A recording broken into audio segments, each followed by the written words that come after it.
Hey, good morning. Yes, it is. It is Thursday. We're past hump day, right? July 11th. Where's time going, right? Not a bad thing either. But I thought today we talk about, I'm going to break it into like segments, but how real worldly advice works in both places. Not only in the shop, but in your own real life experiences.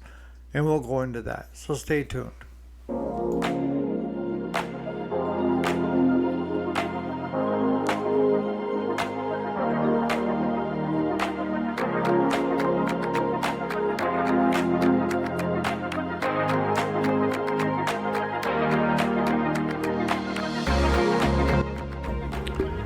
Alrighty, welcome back to the channel. My name is Eric, if you didn't already know it. And yes, this is the weekday, Monday through Friday. Today is Thursday, the 11th of July, 2025. Sorry for the screw up with the videos. It wasn't a test, Jason. It's, call it old age, whatever you want to call it. But it didn't get uploaded. The same one got uploaded twice. But today we're talking about a number of different things that relate both in the shop and in real life experiences too. In the first part, we're going to kind of dive into being able to spot a turd. And what's a turd? A turd is something that you're going to end up spending more money than what it's worth. And that's probably the biggest thing you need to learn as a shop owner or a mechanic is spotting these early so that you don't get in over your head. You know, it's like a blown head gasket, as simple as that. But when you start putting the time into it, the labor cost, and the machine is 20 years old, is it worth putting the labor and time and parts into it? Or a cracked block? Or, I mean, there's so many things that are out there that can, if you're not experienced enough, you can get in over your head and put in a lot of time and then end up being the nice guy and eating the time where you could have been spending your time making money for you in the shop versus having to eat it. And that's the easiest way I can put it is eating it. I mean, I come up with that a long time ago because we would be doing stuff and even Claude would tell me it's not worth putting our money and time into it. And I'd say, well, we need to get it fixed. So we get it fixed. And then look at the bill and look at what the mower is. And we're just like, I can't charge that person that kind of money. So the shop ends up eating it. And when I say the shop, the owner, Uno. And it's nice to do that once in a while to help somebody out. But you're in it for a business, right? And you need to learn when to cut your losses. And that works over into real worldly advice as well. Is that you can't spend a lot of time and energy on somebody that doesn't value you as a person. You can't change people, and it's not that hard to have it happen because it's happened to me a few times of where I become so spent on the energy of trying to help someone that doesn't appreciate your help. They expect it. And sometimes with people in our real life, you need to learn to walk away versus continuing to bang your head on the table. And I know that many of you, because most of you guys are older like me, or older than I am, is we've run into numerous people in our lives that as much as we wanted to help them, we finally had to say enough's enough and walk away. And that's no easy thing to do. But the way I do it is I look at it and say, hey, did I try to help? And my understanding is I can't help somebody that doesn't want help to start with. If they're unwilling to do the work, then why am I spending time even talking about it, right? I can't do the work for them. Take someone that's an alcoholic and thinking that you can change them. You can't change an alcoholic. I was an alcoholic. You can't change that person unless that person wants to change. And that person's going to have to put in the work to do it, right? You're going to run into people that are broken that you're going to try to fix that aren't worth fixing. I'm not saying that they aren't worth fixing as an individual. I'm saying that they're not willing to do what they need to do to get themselves better. So there's no sense in you wasting a lot of time, energy, and frustration trying to get them to do it. They will do it on their own time, right? So you can see, looking at it that way, when you're running a shop, being able to spot something that is going to cost the customer more than it's worth, or getting in and forgetting to do something like a compression check, and then spending all these hours chasing your tails only to find out that you don't have the compression. And it could be a blown head gasket, could be the valves are off, could be a number of things, but in the end, you have to decide where enough is enough. And like I say, it's no easy task, but the quicker you learn it, the better your life is going to be. All right, so the next thing would be figuring out who you want for customers. And in the end, or in the beginning, what you end up doing is you're taking on everybody, right? Because you need the work, right? The customers. But as you start gaining customers, that's the time to start weeding out customers. It's okay to tell a customer that you're unwilling to do the work, or you just simply say, I don't have time. Even if theirs is the only lawnmower in the yard, and the time and frustration that goes into trying to handle this customer, is it really worth it? And you get to pick and choose the customers that work well with you. The ideal customer to me is one that trusts me and doesn't question the bill to right down to dollars and cents, and just says, I trust you, Eric, do what you need to do, and here's the check, or here's the cash for the bill. Because no matter what business you're in, you're going to have those customers. They will work their way in somewhere, somehow. And I know that we had quite a few of them when we first started. And that was ones that didn't want to spend a lot, but wanted you to do a lot.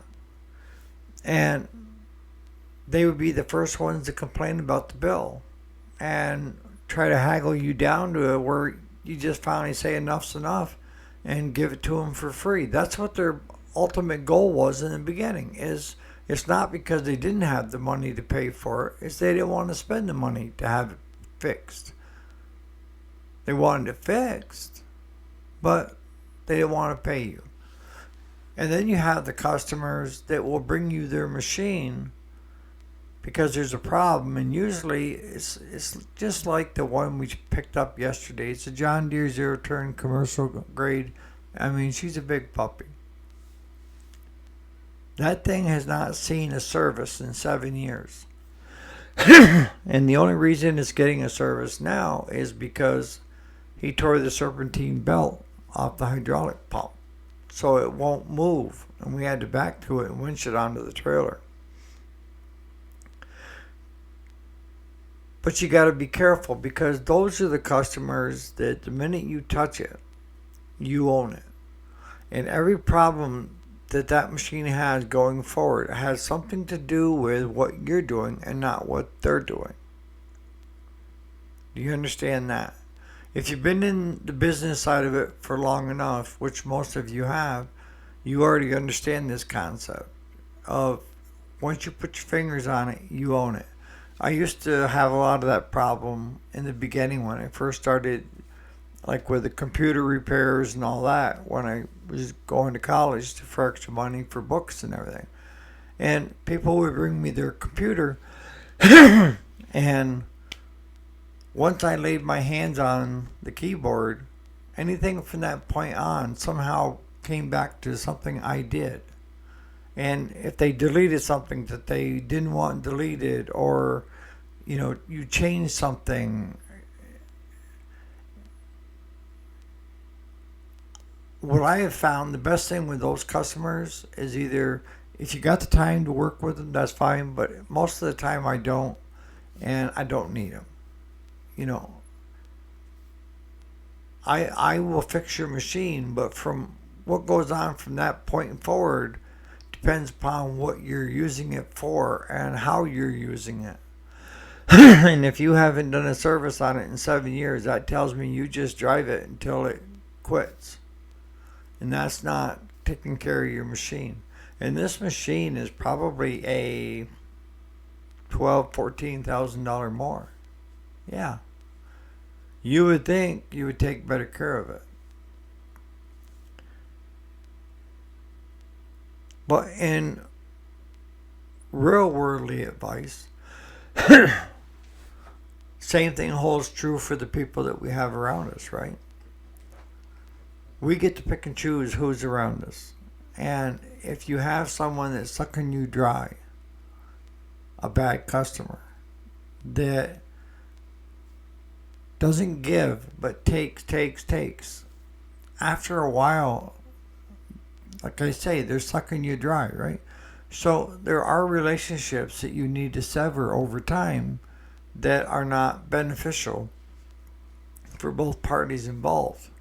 And I'm not saying that you need to get something out of every relationship you have with someone, not even close. But there needs to be some give and take. There needs to be some sense of that person would be willing to help me if I needed help. And for many of us, the hardest thing we have is to ask for help, right? We're more than willing to give our time and energy, but when it comes to ourselves, we don't want to bother or burden anybody. I've run into that so many times in the last 7 to 8 months of having to ask people to do stuff and not wanting to, but end up being in a pickle of with my medicines, since I can't do it myself, where else do I turn? Do I take a chance and screw it all up and take too much of one thing and not enough of another, especially when you're talking about the heart, and that I'm still in congestive heart failure, even though I'm taking better care of myself? There still are things going on that I have to be careful of, right?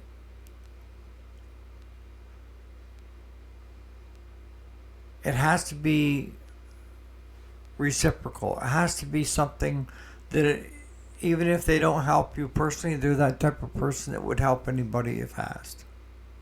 If that makes any sense. And we'll kind of finish it up with, sometimes things aren't worth fixing, all right? And sometimes it's not that great to get all the customers. You need to be able to spot a turd. You need to be able to figure out with people. And you can't be the fixer, the person that runs and tries to fix everything. That never works. You have to pick and choose. You have to decide, just like you do with people in your life, who are the ones that help prop you up when you need propping up, who helps you the most when you need the help, and who is just standing on the sidelines that wants you to do everything for them. You need to be able to spot things that are where you're putting in more time than what is necessary. And like fixing that machine, and the cost end up being more than what the machine was worth to start with. You need to, in real life, do that same thing with people. You need to pick relationships that work both ways, all right? And at times, you're going to make a mistake and link up with somebody that is just going to take and suck you dry and then move on to the next. Kind of like a leech. You have to be careful of the relationships you have. And the biggest thing in life is you need to start off that relationship understanding I cannot change someone else. The only person I have control over in changing is myself. I also can pick and choose who I surround myself with. And sometimes when you get into a toxic relationship, it could be a parent, could be a sibling, could be a spouse. You may need to walk away. As much as you want to stay, the hurt is going to push you away. And you have to get the strength from within to say, okay, I value myself more than that. I don't need this. And I don't want this. And just sever ties. Sometimes that toxic person will come around, but don't bank on it. Don't bank on it. I've seen relationships where one would be toxic and it would just ruin the relationship. And the other person would be withdrawn, wiped out, and not knowing which way is up. You don't want to be that other person. But you also don't want to be the toxic one either. Most of the stuff that we talk about, the old school stuff, relates to your personal life as well, and your personal life into your business life. You are you because of how you ought to be. With me, with smoking and drinking, I gave both of them up. But there's not any person on God's green earth that could have done it for me. There's not. I had to decide for myself that it was a personal thing. Once that took place and I changed, I accomplished both of them. But that's what I'm getting at, is that I have to be the one to change myself. Someone else cannot come in and fix me. Yet many will try, but none of them have succeeded without my help. And that goes with you and customers and equipment. The only one that can change the way they do things is yourself for you and them for them. I'm not saying that you can't bring it up if someone is a drug addict or alcoholic or a gambler. I mean, the list goes on. They're not mental health issues. They're personal choices to me. Someone's not holding a gun to my head to have me smoke, drink, or what have you. I chose that. And my way of thinking is I was responsible for what happened to myself. No one else. Just me. And once you can get to that place in your life of where you can honestly view things and understand that you can't blame other people for your own problems, you're going to be one step ahead of everybody else. And when you learn that you can stand on your own 2 feet and you don't need to be in a toxic relationship, you're going to go with leaps and bounds of where you're going to grow. But you got to get away from that toxic relationship. And I've seen 2 really good people become toxic with each other in a relationship. It wasn't meant to be. They were great friends, but they took that next step and they became toxic with each other. If you're in a relationship, whether it's husband, wife, husband, whatever, if you're in any kind of a relationship, you want that other person to succeed. Because when they succeed, you succeed. Right? You want it so that either one of you are willing to give a helping hand to anybody. That's a good trait, right? It takes the same amount of energy to make fun of, ridicule, put somebody down than it does to prop them up, tell them how amazing they are when they're lonely, and give companionship and a friendship. It takes the same amount of energy to do either one of them. What I'm telling you, the better answer is to do the right thing, and that is to want somebody else to succeed. If they succeed, you succeed. If you have somebody that has succeeded around you, it doesn't make you a failure. That's how so many people look at it. If somebody does really well on something, why is that a negative thing towards you? Why?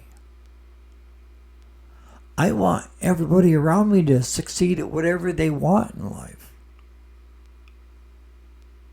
Would I like to succeed like them? Yeah, there are times like that. But you're only here for a short amount of time. The lifespan of 100 years or even less is short. It is on a timeline. You could spend your time being all about you, or be somewhere in the middle of where you help others. You give companionship to someone that's lonely. Make them feel special. And be the encouragement behind other people that want to try something but are fearful of trying it. Be their biggest cheerleader.